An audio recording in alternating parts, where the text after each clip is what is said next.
Hello there, welcome to this special edition of Talking Europe, a Brexit special. I'm Catherine Nicholson with you from London as the UK starts its life as a non-member of the European Union.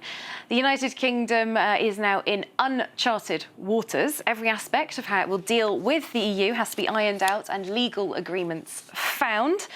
Time is short for that to happen. The two sides have just months to strike and ratify an agreement, with the prospect of a no deal again on the table for January 1st next year, if they can't. Now, joining me here in the studio overlooking Westminster to discuss what happens next for the UK, I have four guests with me. Let's introduce them to you. On my left, I have Alex Story. He is former head of the Leave.eu business group and Business for Britain. Thanks for joining us. Also, on the pro-Brexit side of the fence, we have Ben Habib. Now, until Friday, you were a Brexit Party MEP. I was. And in your other life, you're the CEO of a property company. Correct. Which I imagine you're going back to that life. Well, I never left that life. Even as an MEP, I kept running my company. Yeah. OK. And on the other side of us, we have Femi Oluwole. Hi there. Hi. Very well-known campaigner against Brexit. You say you left your dream job to become a campaigner, founding, along with others, Our Future, Our Choice, French and law graduate. Yes. So you have your European aspect as well. And our final guest to introduce to you is Professor Calypso Nicolaidis, who is a Professor of International Relations at Oxford University. And Calypso, thanks for being with us. And you've also brought in your book about Brexit, called, as you can see, Exodus, Reckoning and Sacrifice, making links between ancient Greek mythology and what's happening in the United Kingdom today. Indeed. So I also want to say that you're a French and Greek citizen in the UK for a very long time, and British. So you're going to be bringing us a very European, zoomed-out view on all of this. Well, let's get going with our guests. I know that my two guests on this side, you were partying last night. Your feelings on this historic day, Ben Habib? Well, obviously delighted. We have put paid to any thought of a second referendum or any reversal of Brexit. As you said in your opening remarks, the hard work really starts now, because we're still in the single market customs union and still subject to the supremacy of the ECJ. Does the Brexit Party have a role in that? What's going to happen now? We absolutely do have a role. We have a standing. We're going to be watching what the government does, reporting on it, making our views felt and continuing to engage with the 3,000 plus activists we have across the country. So if we need to stand in local elections, if we need to hold the Prime Minister account because he starts slipping on his promises of a proper Brexit, we'll do that. All right, we'll come back to your idea of a proper Brexit in just a moment. Let's speak to Femi Oluwole. You've been so active in campaigning against Brexit. This is a day that you never wanted to see happen. Now that it's here, though, many people saying, the country needs to sort of just come together and, make the best fist of this. Well, we have 11 months to negotiate a trade deal that's significantly more complicated than the one that took 3.5 years. At the end of that, it's either going to be regulatory alignment with the EU, which Brexiteers do not want, an extension, which Brexiteers do not want, or a no deal that turns us into the only country on the planet with no trade deals with anyone within 2,000 miles. There's no option there that doesn't result in more division in the country. So what's your role for the next 11 months? It's basically to hold Boris Johnson to account. Make sure that everyone realises that he is doing something that hurts the country. In fact, during the election, he said, in a factory in Sunderland, which relies heavily on the EU, your jobs are safe because we're going to have the same rules as the EU. And then 2 months later, his Chancellor, Sajid Javid, says there will be no alignment with the EU, which means the government's essentially saying, your jobs are going. Well, let's hear from the Prime Minister himself, Boris Johnson, speaking to the nation on Brexit night in an address from Downing Street. Here's a little snippet of that speech. This is the moment when the dawn breaks and the curtain goes up on a new act in our great national drama. And yes, it's partly about using these new powers, this recaptured sovereignty, to deliver the changes people voted for, whether that is by controlling immigration or creating free ports, or liberating our fishing industry, or doing free trade deals, or simply making our laws and rules for the benefit of the people of this country. So Boris Johnson speaking there about what he thinks can happen next for the United Kingdom in its post-EU life. Calypso Nicolaidis, you're Professor of International Relations, but you also have a long history of working in trade as well. I know that you actually advised the European Commission and the OECD on trade matters. Do you believe that Boris Johnson can achieve everything that he's talking about here? One can never achieve everything. You set your target and you try. I agree with Femi that it's going to be very hard, that Brussels has very rightly said that it's very complicated to want the kind of thing you should have if you're part of the EU ecosystem, frictionless trade and all this, and yet be back in control. This seems very much in tension. But I am a bit different from although bittersweet about this moment, but I do hope that both sides try to overcome the kind of macho politics we've seen in the last 3.5 years and build a much more constructive approach. And I think it's possible if we recognize that regulations on both sides are compatible on day one, but also will stay that way because British societies will not want to be a Singapore on the Thames. The Thames we see here. Well, let's come back to our pro-Brexit side. Alex Story, as I said, you were with Business for Britain. Boris Johnson talking about he wants a free trade deal, zero quotas, zero tariffs. But he is saying that he does want to break away from EU regulations, things like protecting workers' rights, environmental standards. The EU are not going to accept that.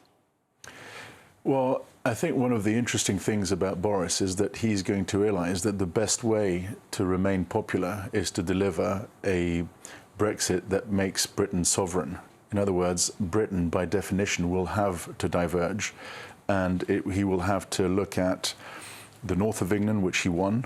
A lot of these seats had not been won since the 1920s and 1930s. Talking about the recent general election. Yes, absolutely. And it's important to realise that we had 4 British prime ministers who were defenestrated on EU matters. We had the first one was Thatcher. We had John Major with the ERM. We had David Cameron, and then we had Theresa May. He's not going to be the 5th one. The best way for him to remain popular is to create a hub called the UK that is flexible, that is pro-business, that is global in its outlook, and that shows the other countries of the EU that you don't need to be part of a political union. This political union is a religion. There is no benefits attached to any European countries to be linked politically. Trade and politics should not be part of the same thing. So here's the thing. The biggest barrier to trade is regulations. The fact that right now, anything made in the, yesterday, everything made in the UK was automatically legal to sell across the EU. Now, how do you make that fluid supply chain? You have the same regulations on either side. So Boris Johnson's plan of making us separate from the rest of the EU means we'll be less competitive in our main market. But I mean, we have products like America is a big market. We buy a lot of American goods. I'm not sure if we have a trade deal with the US. The EU has. I think it hasn't been ratified or hasn't been completed. And yet we still buy Apple. And the reason why, the thing about trade is that so long as the price is right, the product is good, and it's delivered when you want to have it, that's what trade is about. It's absolutely not, right. It's got nothing to do with political integration. As soon as you try to harmonise... Trade is about producing a product people wish to buy. And this notion that you need regulatory alignment in order to have a healthy trading relationship is complete nonsense. Well, the European single market is based on having common rules. And before the Brexit campaign, Boris Johnson himself said, it's on video, there's no question of us leaving the single market. A tacit acceptance. Well, his manifesto pledges are that there will be no political alignment. Okay. So and that's a manifesto pledge. Can I ask you both of you, if, Catherine, if I may, if you would be okay to put all your money in a bank that has zero regulation, prudential, etc. Give your kids toys that have not been tested for safety, or indeed planes that have. We're not talking about zero regulation. We're talking about not being regulatorily aligned with the EU. How much say does the British public get in this regulatory disalignment, well, so to speak? Once every 5 years, they vote for a government that rules. This is the entire Brexit. That's quite a lot of things people are voting for then when they're putting a cross. Voting for the President of France is a big deal. right? People are allowed every 5 years in the Fifth Republic of France to vote for a person who rules the country. It's ruling France is in terms of it's the Brexit deal that's going to be negotiated. How much say do you want the British public to have in The that? British public just had a massive say, and they returned a thumping majority. They returned a thumping majority to Parliament, 80 seats, largest majority since 1987, on a manifesto to move away from the European regulatory system.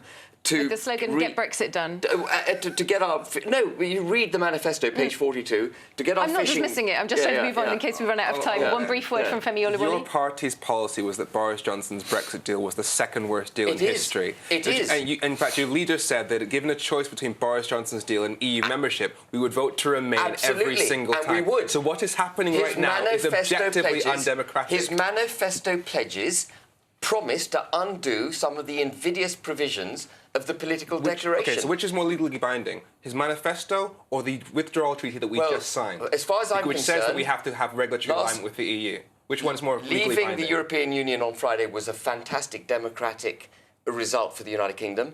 Our democracy is strong. He has made promises to the electorate, and we will make sure that he honours those promises. Right, well, I think we might have to just put this debate on pause for a couple of minutes. Thanks, everybody. But don't lose that energy. We are going to just pass back to Paris. We're going to have a bit of a news update, and then we will be back here in London to continue this Brexit special edition of Talking Europe. See you in a couple of minutes' time.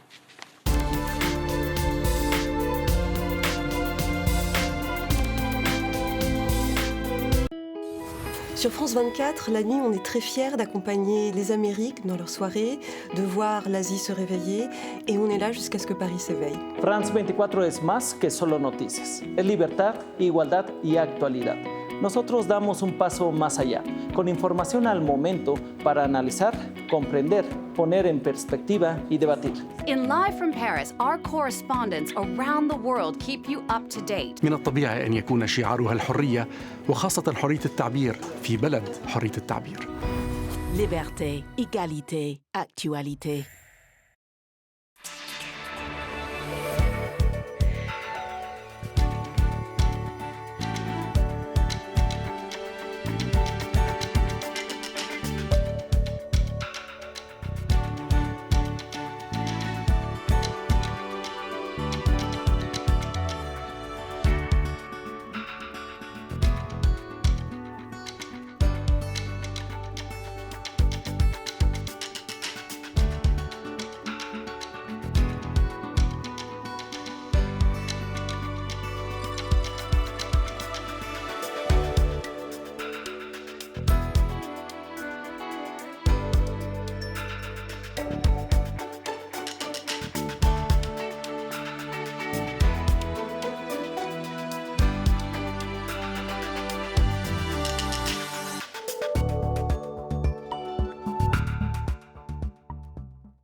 Welcome back to the France 24 newsroom. Let's get a quick reminder of our top stories here on France 24.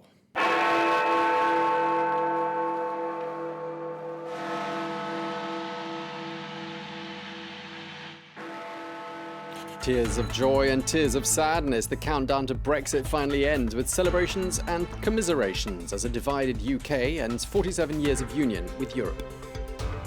The acquittal of the US President Donald Trump looks all but guaranteed as the Senate rejects Democratic demands for more witnesses in his impeachment trial.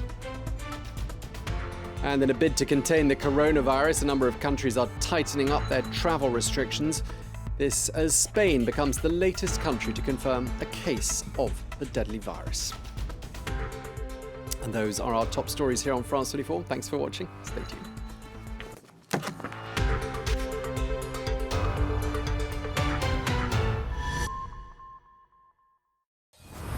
Special events. The 2020 race for the White House will be kicking off with the Iowa caucuses, with 11 Democrats still in the running to become the nominee and to challenge Donald Trump in November. But first, they'll have to convince the notoriously undecided Iowans. We'll be live in Des Moines, bringing you all the results and analysis. So join us on France 24 and France24.com for our special coverage of the Iowa caucuses. Watch events unfold on France 24 and France24.com.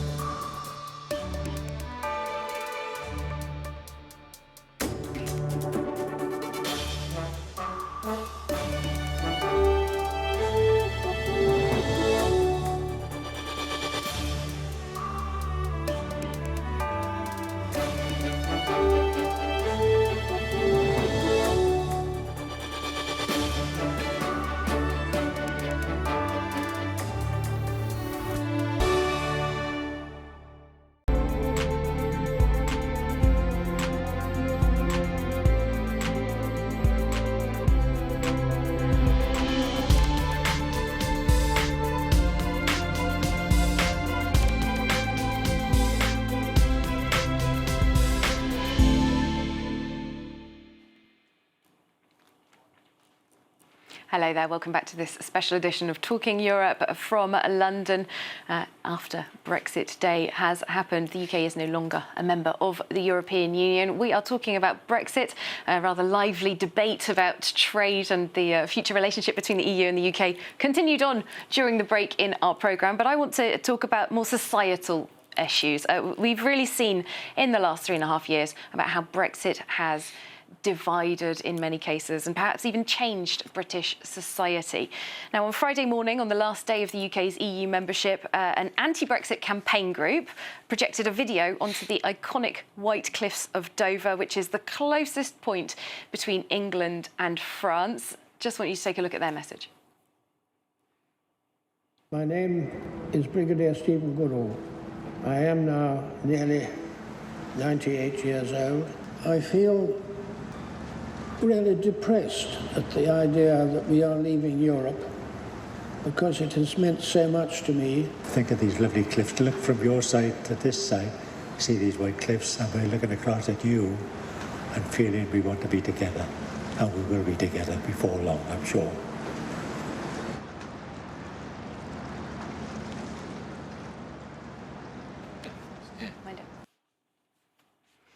So there we go. We saw war veterans in that video by the campaign group led by donkeys who were speaking about their attachment to the European Union and why they're sad about Brexit. Of course, there was very contrasting sentiment in front of Parliament on Friday night. The Brexit Party, your political party, organised a celebration for people who support the UK leaving the European Union. Our reporter spoke to a couple of them. We voted, democracy won, and it's a great booming victory for democracy, and that's what all this is about. 3.5 years of the establishment ignoring us and saying, oh, well, you didn't really know what you voted for. We all knew exactly what we were voting for, and today, democracy has been delivered in this country. Calypso Nicolaides, I'd like to come to you. I think you've got quite a unique vision on this country, perhaps, as a Franco-Greek citizen who is also British as well now. How divided is the United Kingdom? Can these sides be reconciled? You would hope so, because being in the UK, we need to move forward. And as a new citizen of the UK, I think it's all the more important that actually we continue to be in conflict, because that's what politics is about. And the beauty of Brexit, in a way, is that it's brought politics back to the forefront and the passions that go along with it. So it's important to have this conflict, but manage it. And last few days, with this moment, what we're seeing is some triumphalism that hurts on the Remain side, but a lot of talk also from Brexiters of reconciliation. And that could happen if, I guess, the government and the Brexit side approach these negotiations with Europe in a way which demonstrates that we're not going to diverge for the sake of it. We're not going to go with the US on everything for the sake of it. No, we're going to judge each issue as Europeans. Since, after all, what we keep on hearing from this government and from the Brexit side is we're European even if we're left the EU. So let's demonstrate this. And that might start healing on the other side, too, if we can live up to this promise. Ben Habib, you told us about how you were celebrating. What's your feeling about I wholeheartedly these agree splits? with everything you've said. I think we are friends with Europe. We must remain friends with Europe. They're right next door to us. There's no point diverging just for the sake of it. We have to have the right to diverge and do what's in the United Kingdom's best interest. But what about the people within the United Kingdom who are, of course, 48%, in any other discussion, 48% is half of the population voted against this happening. Yeah, but 52% voted in favour, and Yes, that was but the what I'm biggest... saying is that it's a very black and white divide, isn't it, between two halves of the country? That can't be allowed to continue, surely. But I think actually that division, by the way, is almost already gone. You know, people understand we've left the EU, the direction of travel is set.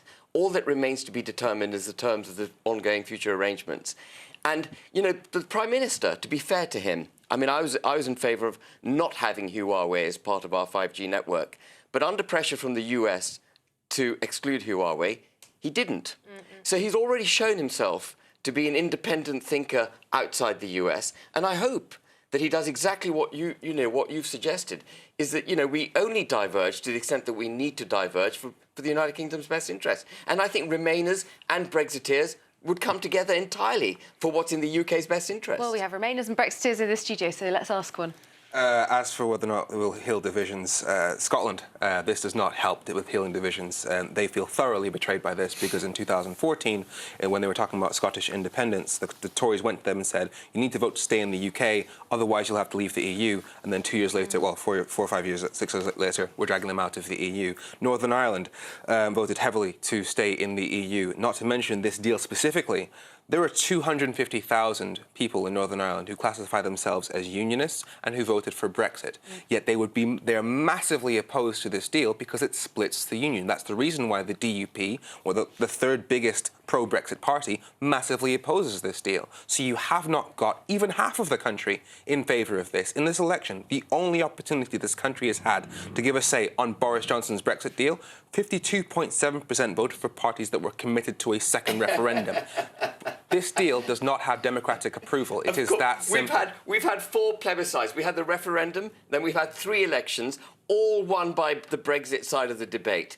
We have had democracy absolutely Well, one in the sense of the majority of seats. I think what Femi is saying is if you add up the seats that, or the number of people, the popular vote that went to other parties. In this country. We had a straight yes or no referendum. It's very important to explain to our viewers outside the United Kingdom who might not be aware of the first past the post system. That the only person who voted, who was a leader of a major political party in the UK, who voted leave was the Labour leader. The issue when you do this kind of calculation is that you suspect that people who have been loyal to the Labour Party for the last 80 years will vote on the Brexit issue only. The problem that the Labour Party had is that it was confusing on the Brexit Party issue, but a lot of Brexiters who voted for the Labour Party. It had nothing to do, their vote had nothing to do with Brexit, maybe. And it's a dangerous exercise what you're doing, because what you're trying to do is you're trying to reinforce the fact that you've won the argument when the data shows you otherwise. You look at it, there's 2 ways you can interpret what you just said. Either we look at it as, well, they voted for the Labour Party's manifesto without fully understanding what they're voting for, which, again, is the same sort of insulting way we're looking The Labour Party promised in 2017 that they would vote to leave the customs union and the single market. That was 2017 manifesto. Let's not reinvent history. Let's not reinvent history. Let's not reinvent history. Yeah. The Labour Party's manifesto from 2017 says we will keep the benefits of the single market and put that above all else. No, that's not benefits of the single market and the Labour Party union. was certainly not going for the same kind of deal as is the one that is happening under Boris Johnson, or that your party was pushing for. 85% of the population voted for 2 parties who promised to leave the single market and the customs union in 2017. It's unbelievable. I know this verbatim. The benefits of the single market and customs union are essential to jobs in the UK. Labour will always put jobs first. That means Labour will put keeping the benefits of the single market and customs union above all else. That's not what came across. And the reason for this is that the Labour...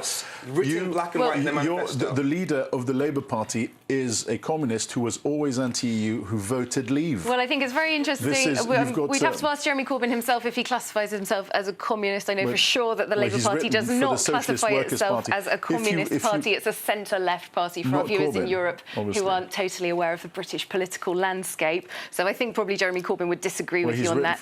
You brought up the issue of Scotland. I think it'd be interesting at this point to bring in Nicola Sturgeon, the Scottish First Minister. She spoke on the 31st of January about where she wants to take things from here. It has to do with independence, as you might guess. And here in Scotland, given that it is happening against the will of the vast majority of us, that sadness will be tinged with anger. Now, it would be very easy to dwell on that, on all that is being taken away from us. But that's not what I want to do today.